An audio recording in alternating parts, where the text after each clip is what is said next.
Hello everyone, this is our demonstration of explainable AI-based data poisoning attacks, defense for federated learning, approaches for better accountability in robust algorithms for 6G.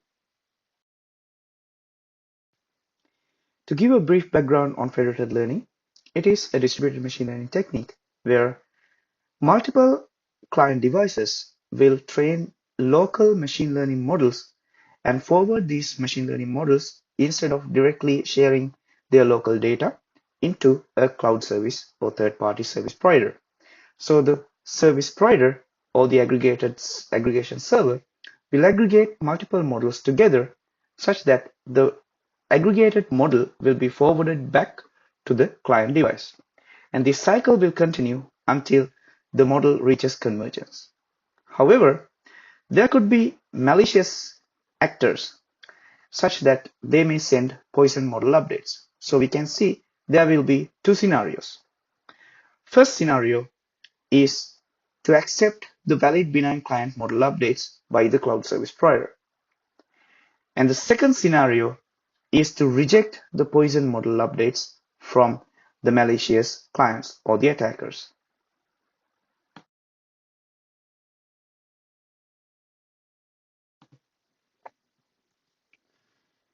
Poisoning attacks in federated learning can aim to alter the decision boundary of a model, to degrade the model performance, or to introduce backdoors. These backdoors can be a part of another attack like property or membership inference.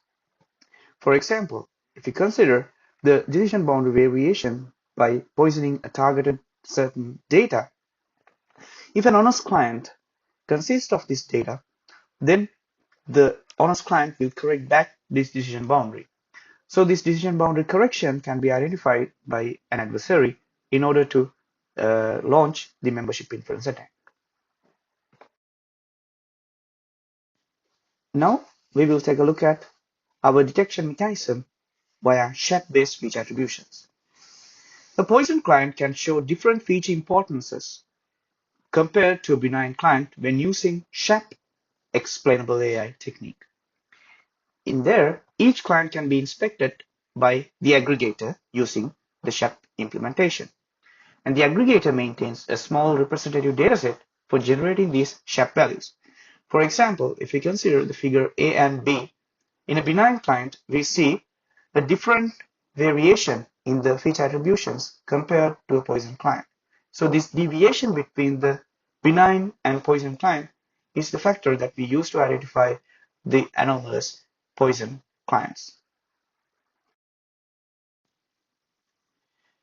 Now, if we consider the implementation of our algorithm, we flatten the vectors of the SHAP feature attributions as the first step, which is shown in figure A. And these vectors are sent via the HDB scan clustering algorithm to derive the mutual reachability distance. And based on the distance, multiple clusters are formed for each class in the SHAP values.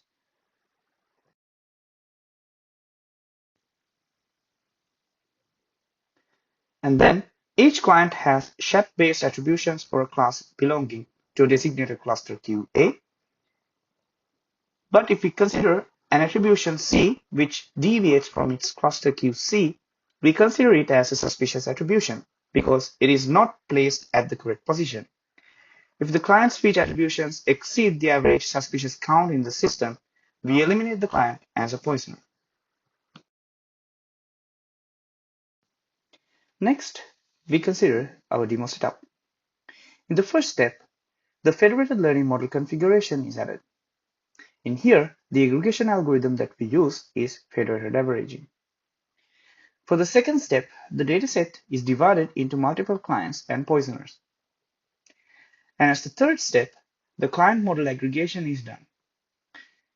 Here, the clients forward the models back to the server.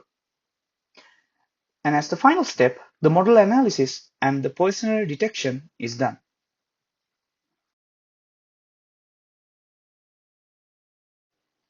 Now let's go to the demo.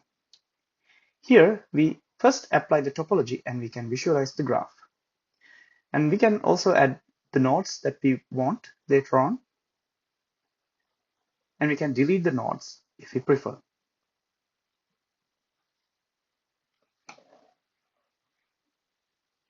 Next, we can add connections among the nodes, additional connections if you require.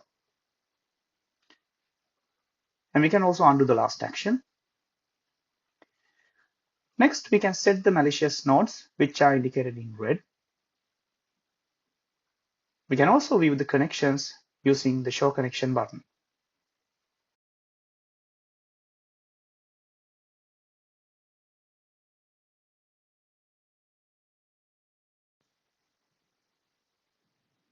As the next step, we can create the client datasets.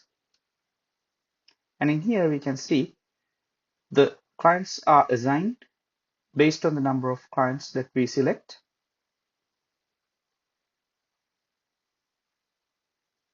And for the benign clients, no poisoning will be done. And for the selected poisoners, we perform the random poisoning of labels.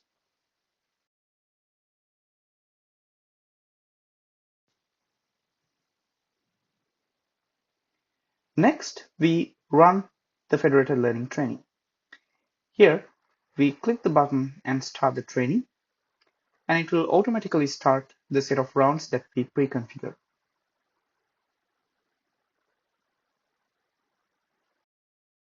Finally, we can run the SHAP detection after completing the federated learning.